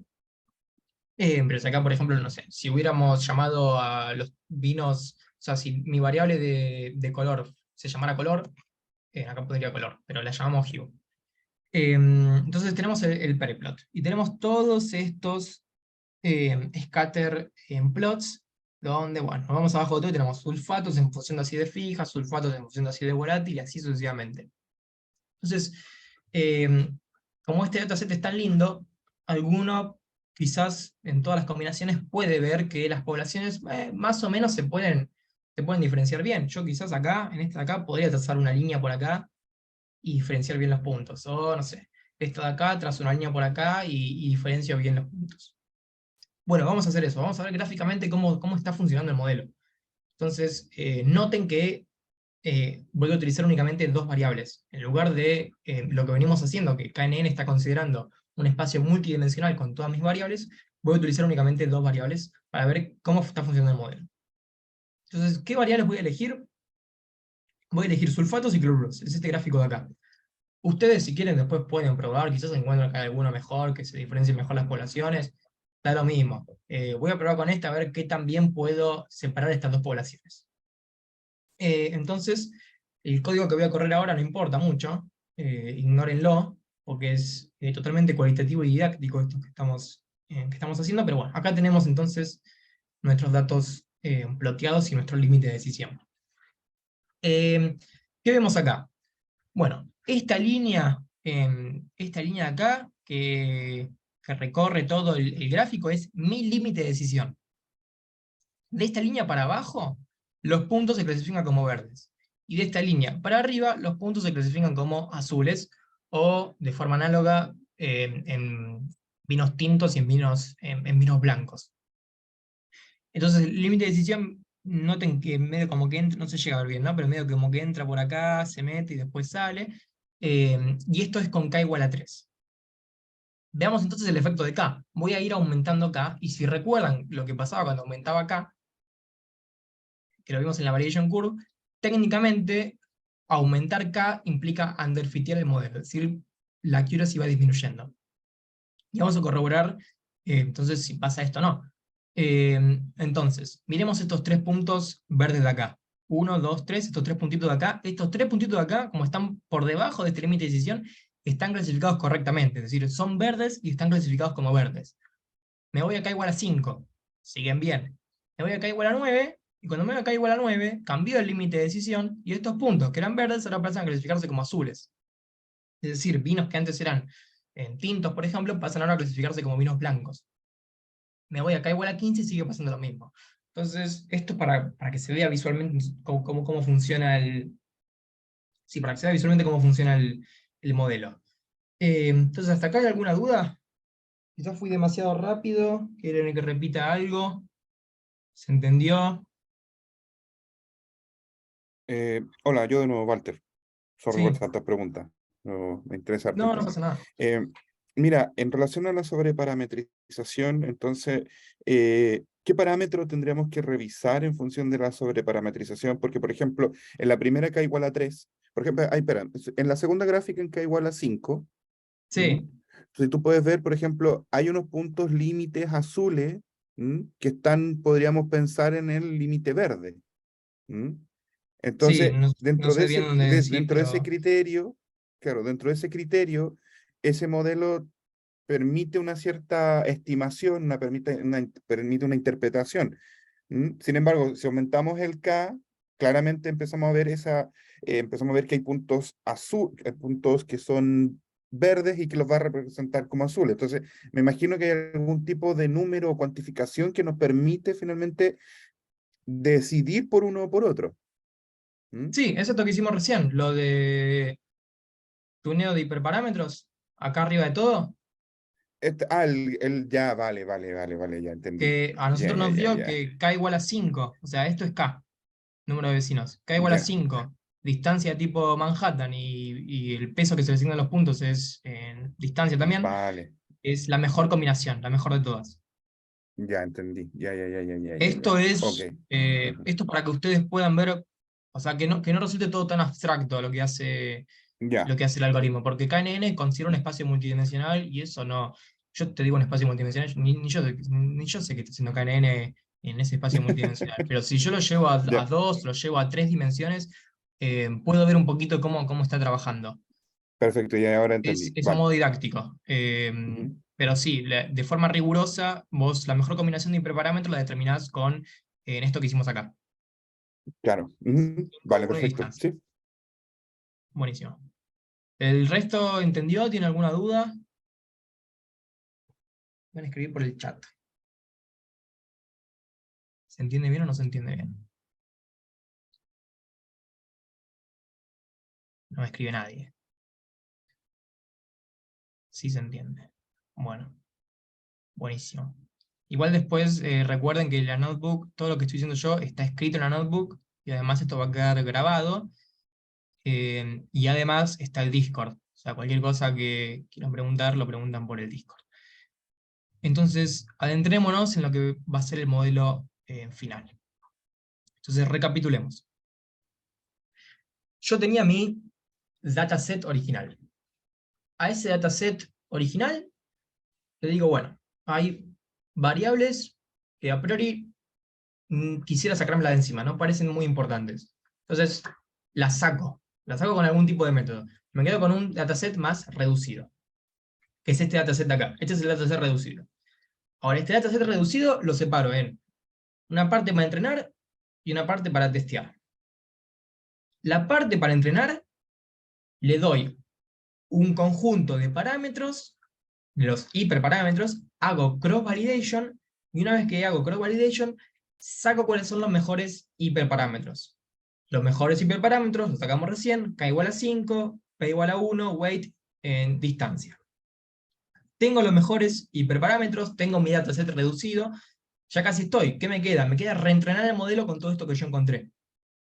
Entonces, vamos a reentrenar el modelo, es decir, vamos a crear un nuevo modelo. Es K-Neighbors Classifier, le pongo K igual a 5, weights distance y P igual a 1, y lo fiteamos, lo reentrenamos con nuestro dataset reducido, es decir, con nuestro dataset, con las variables más importantes. Y le voy a decir entonces que me dé las métricas de clasificación que ya estuvimos viendo. Lo corro, y obviamente el margen de mejora es ínfimo, ¿no? Era 99.1% y ahora tenemos 99.2%. Es decir, antes teníamos, si recuerdan, teníamos 19 observaciones que se clasificaban incorrectamente, que eran los elementos de este diagonal. Ahora tenemos 17. Es decir, incluso con un margen de mejora ínfimo, hacer tuneo de hiperparámetros y hacer feature selection lo mejora un poquito. Ahora ustedes imagínense, esto tiene un margen de mejora ínfimo y mejoró. Ustedes imagínense, quizás algo que tiene, no sé, un 70% lo pueden subir a 75, 80% haciendo estas cosas. Pero bueno, lo que quiero mencionar también es, ojo, si a ustedes las cosas de primera mano les da mal, lo más probable sea que sus datos o no tienen buena calidad o les faltan datos. Y cuando me refiero a que no tienen buena calidad, es el hecho de que quizás las variables que ustedes están utilizando para describir su sistema no tienen ningún tipo de relación, de correlación con la variable que quieren predecir. Por poner un ejemplo en este contexto de base de datos de vino con la que estamos trabajando, yo quizás puedo agregar una variable que diga dónde se creó el vino. Y es una variable categórica que, no sé, puede ser Argentina, Francia, Suiza o lo que fuere. Ustedes me van a decir, ¿y de qué me sirve saber dónde se hizo el vino si yo estoy queriendo clasificar vinos tintos y vino blanco? Bueno, sí, no me va a servir de nada. Entonces, la calidad de los datos de las variables tiene que ser buena, y también uno busca que haya una buena cantidad de datos. Entonces, eso va a dar debería dar un buen modelo. Un mejor modelo lo vas a lograr haciendo feature selection y haciendo tuneo de hiperparámetros. Así que bueno, con eso termina esta notebook. Hay una notebook extra que no tiene un nombre definido, yo la llamo notebook integradora, que se las voy a compartir Perdón. ahora. Sí, Una consulta. Acá, antes de la evaluación final, cuando, digamos, reentrenás al modelo, ¿sobre qué Sí. datos lo haces? sobre el dataset que le habíamos sacado las variables. ¿Te acuerdas que le sacamos calidad, alcohol y azúcar residual, creo? Bien. Que era nuestro dataset con menos variables. Creo el modelo con los hiperparámetros que yo encontré que eran los mejores, que es esta línea de código. Yo encontré que k igual a 5, weights de tipo de distancia y p igual a 1 eran los mejores hiperparámetros. Y después reentreno, o sea, este modelo que acabo de crear, con los mejores hiperparámetros, lo reentreno con mis variables, o sea, mi dataset que tiene menos variables, y le digo entonces que me lo prediga. ¿Se entendió? ¿O no sé a qué apunta tu pregunta? Sí, sí, ahí me queda claro. Ok, Gracias. no, de nada. Te hago una consulta, Lucio. Sí. Entonces ahí la función o el método .fit que aparece ahí es para entrenar el modelo, Sí, y cuando llamas la función o el método predict, ahí sí, usas para predecir. sí, correcto. Está bien. Entonces yo Entreno podría, por con... ejemplo, Sí, podría entrenar al modelo con este set de datos. Y después yo podría usar para predecir otro set de datos distintos. Por ejemplo, si viene otro sí, conjunto de datos extra, puedo ahí predecir con otro conjunto de datos. sí, totalmente. Vos acá yo estoy poniendo el X reduce test, pero vos, qué sé yo, armás tu modelo y dentro de una semana juntás 50 datos más, te armás una base de datos y en vez de acá poner el X reducido, le pones tu base de datos nueva. Claro. Está. Listo. Eso sí, la base de datos con los datos escalados y esas cosas, ¿no? Está bien. Bueno, bárbaro. Pero sí. Y lo último que les quiero mostrar es, repito, es una notebook que es extra, no tiene nombre. Es una notebook, si se quiere, integradora, y es un... Voy a dejar de compartir porque si no, no sé si me deja compartir. Es un extra. Ahí me escribieron algo en el chat. ¿Se entendió? Bastante claro. Gracias, Maximiliano. Aumentar K es entonces como perder resolución para ganar algo de generalidad. Bueno, no, pará, ojo ahí. La generalidad, no sé qué tan vieja es esta pregunta. Ah, esa hace bastante. ¿Estás ahí, Maximiliano? Bueno, no importa. La generalidad yo la gano cuando me aseguro de que determino los mejores hiperparámetros con el cross validation, con mi validation set. Porque cuando determino ahí los hiperparámetros, los estoy determinando sobre datos que, si se quiere, el modelo no vio. Y no lo estoy forzando. O sea, haciendo cross validation y ese tuneo de hiperparámetros, ahí determino la generalidad, si se quiere, de mis hiperparámetros. Aumentar K, en KNN, tiende a hacer un underfitting. Pero no tiene nada que ver con la generalidad. No sé si se entiende. ¿Sí? Perfecto.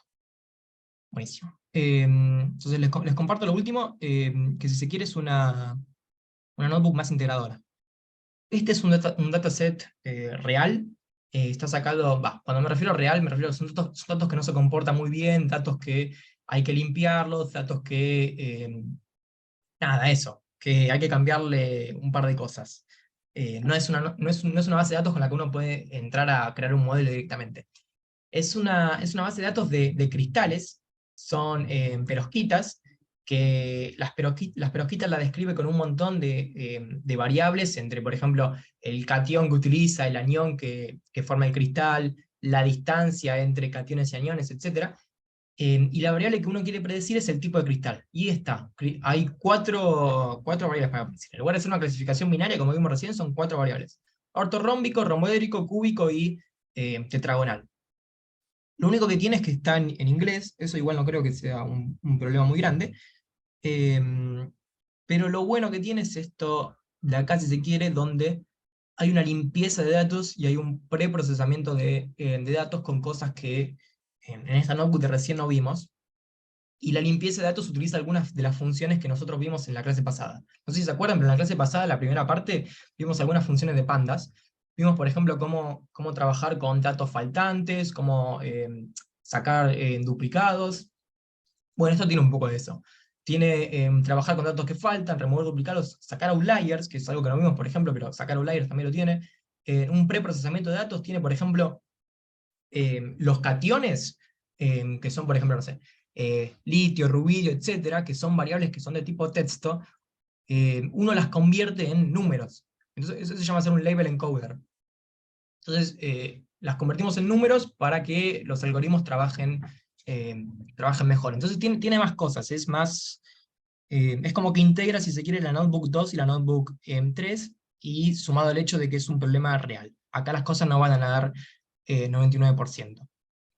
Y otra cosa que tiene de interesante, y que quizás a alguno le puede servir, es que acá lo que hicimos fue buscar cuál fue a ver si lo encuentro, cuál fue el mejor modelo, que en esta notebook no lo hicimos. En esta notebook directamente arrancamos con KNN. Y... mira, ahí Maximiliano me dice que también trabaja con perosquitas. En este modelo directamente trabajamos con KNN, y yo les dije, bueno, hay otros algoritmos de clasificación, etc.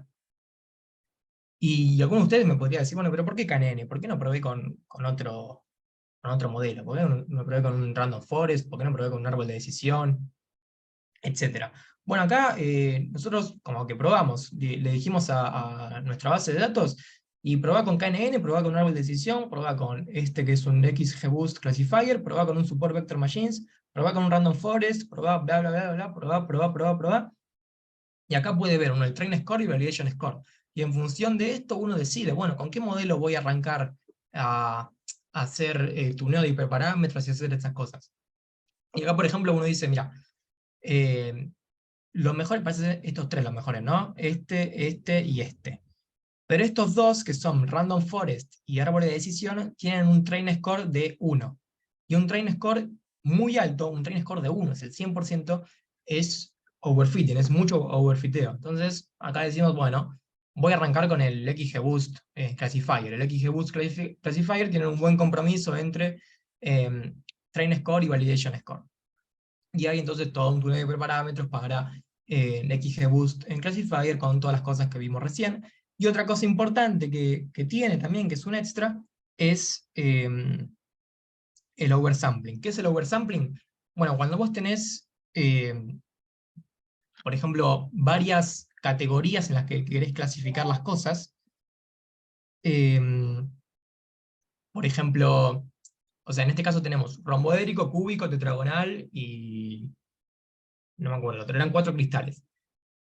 Y hay 2 de esos 4 cristales que tienen pero muy pocas observaciones. Quizás tienen, no sé, 10 observaciones, 15 observaciones. Entonces el modelo si tiene pocos datos de esas observaciones, no va a poder aprender bien. Entonces, ¿qué se hace ahí? Se hace el oversampling, es decir, se crea en observaciones sintéticas, es decir, se crea con observaciones nuevas de estas variables que aparecen poco, para que el modelo tenga más datos para entrenar mejor esas variables. Entonces acá, por ejemplo, así a modo rápido, esta clase de acá, miren esta última columna, supongamos, no sé, que es el cristal de tipo tetragonal, tiene únicamente 10 predicciones correctas, y el resto, que son 30, son incorrectas. Cuando yo le hago el oversampling, subo de 10 a 18 correctas. Que bueno, puede no parecer mucho, pero tengo un modelo que predice mejor las variables menos frecuentes. Así que bueno, esto es una notebook extra que después se la vamos a pasar, y lo único que tiene de malo es que quizás está en inglés. Pero nada, eso. Con esto termino yo, espero que se haya entendido, y si no se entendió, queda grabado, y las notebooks están escritas, y está el Discord. Así que dejo de compartir. Bueno, muchísimas gracias. Voy a detener la grabación.